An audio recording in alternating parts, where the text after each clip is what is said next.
ในโลกนี้เฮาบ่สามารถสิไปจัดการอีหยังให้เป็นไปตามระเบียบหรือเป็นไปตามที่เฮาต้องการอยากให้มันเป็นได้ดอกฉะนั้นสัตว์โลกเป็นไปตามกรรมนี่เฮาต้องพิจารณาให้ดีๆขนาดคนในครอบครัวตัวเองพ่อแม่ลูกผัวเมียมื้อนี้ก็ยังบ่สามารถสิไปจัดการความคิดความเห็นความเชื่อของใครได้อีกถ้าเฮาเข้าใจคำว่าสัตว์โลกเป็นไปตามกรรมมันก็เป็นวิธีว่างใจคลายใจ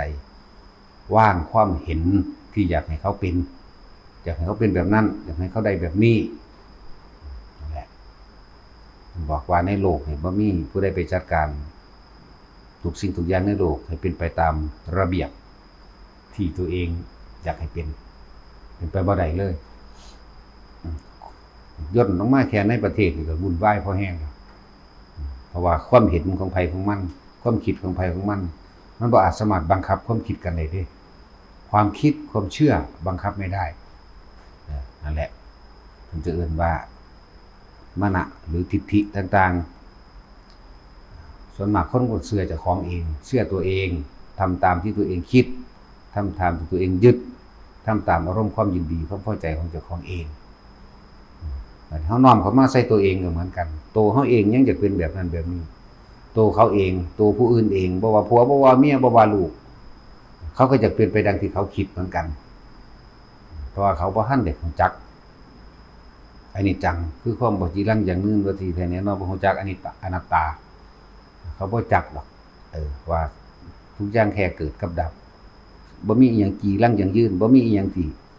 สิมั่นคงถาวรไปได้หรอกจึงว่าแต่ละคนเฝ้าเข้ามาจัดการตัวเองดีกว่าน้อมเข้ามาหาตัวเองน้อมเข้ามาพยายามให้มันเห็นความคิดของตัวเองวิธีวางใจอย่างนึงสัตว์โลกเป็นไปตามกรรมพ่อแม่ลูกผัวเมียหลานเหลนญาติพี่น้องหมู่พวกเพื่อนฝูงเฮาสิฮักเขาเพียงใดก็ช่างเฮาสิปรารถนาหวังดีกับเขาขนาดใดก็ตามถ้าเขาบ่เฮ็ดเขาบ่กระทำโดยตัวเขาเองเขาก็บ่อาจสามารถที่จะทำอะไรกับเขาได้วางลงมาตรงสัตว์โลกเป็นไปตามกรรมใครทำสิ่งใดก็เป็นไปตามสิ่งนั้นจิตเจตนาของเขาคิดไปแบบใด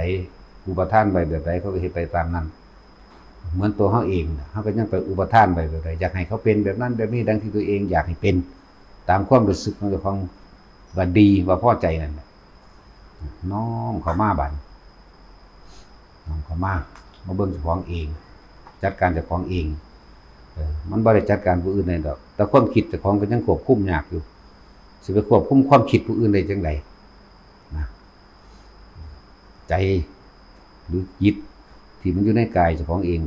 ก็ยังควบคุมยากสิไปควบคุมกายควบคุมจิตผู้อื่นได้จังไดนั่นแหละจังว่าบทที่มาเตือนตัวเองอีกอย่างนึงจะลงเป็นไปตามกรรมแล้วคนเฮาก็เกิดมาเพียงแค่รอมันตายหากินเพียงแค่รอมันตายเกิดมาหากินซ้ำตายนั่นแหละ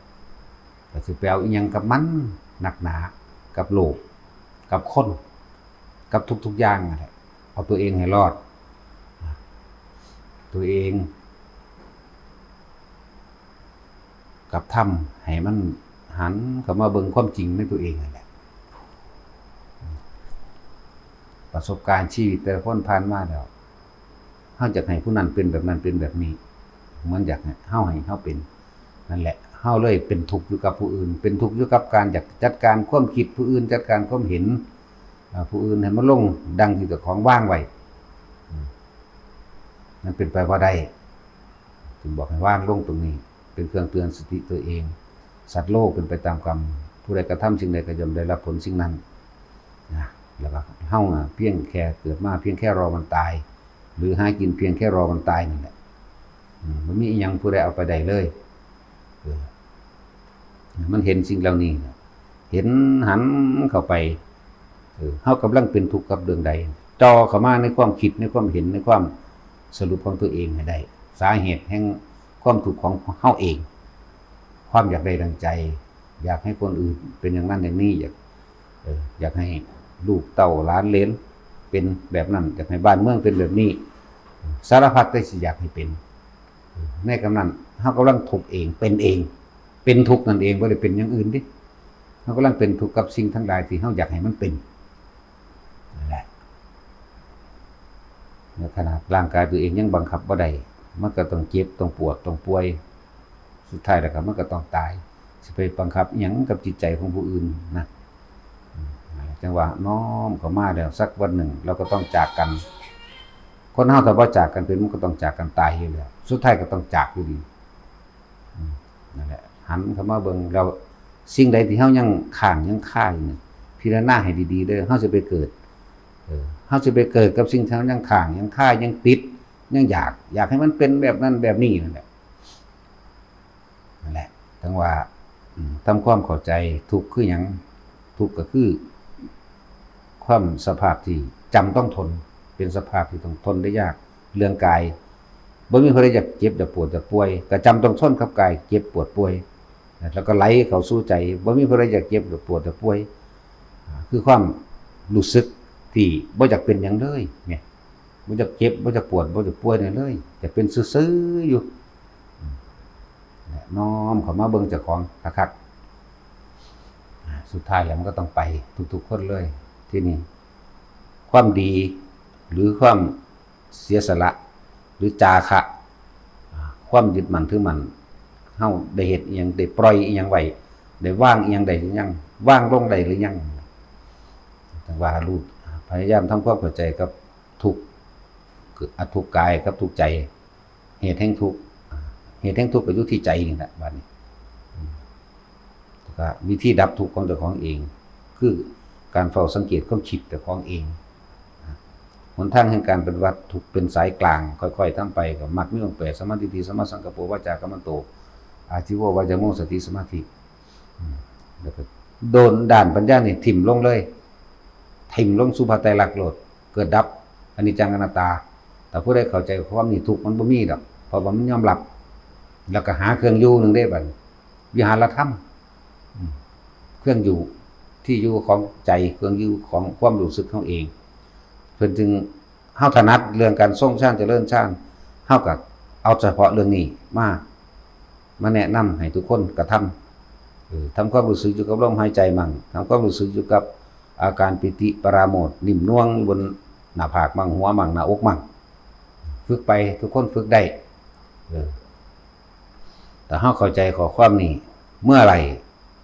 ที่ท่านออกจากความรู้สึกในกายเมื่อท่านก็ย้ายที่ทุกข์ย้ายที่เกิดใหม่ย้ายภพใหม่นั่นเกาะไว้เกาะสติปัฏฐานชี้ไว้เกาะกายไว้เกาะเวทนาไว้เกาะจิตไว้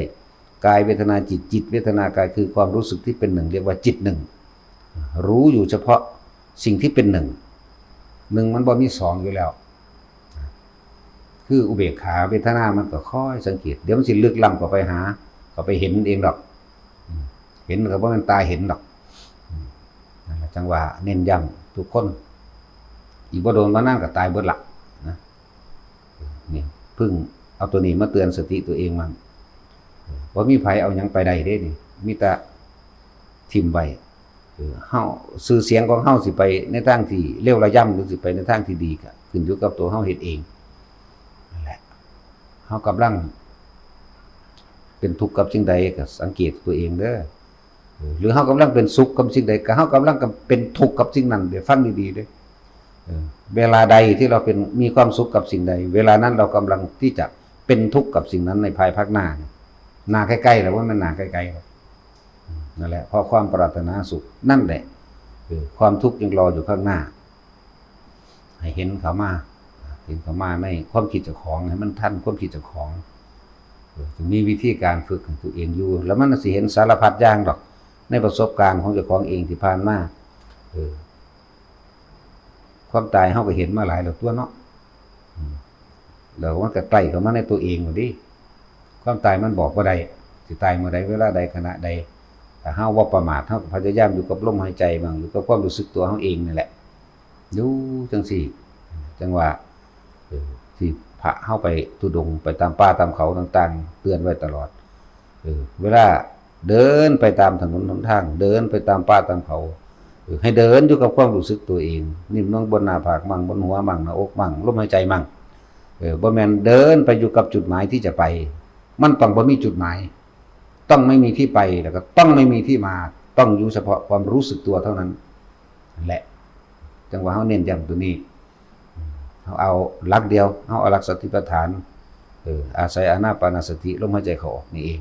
อันอื่นๆ40อย่างเฮาสอนได้เบิดนั่นแหละมันอ้อมพอ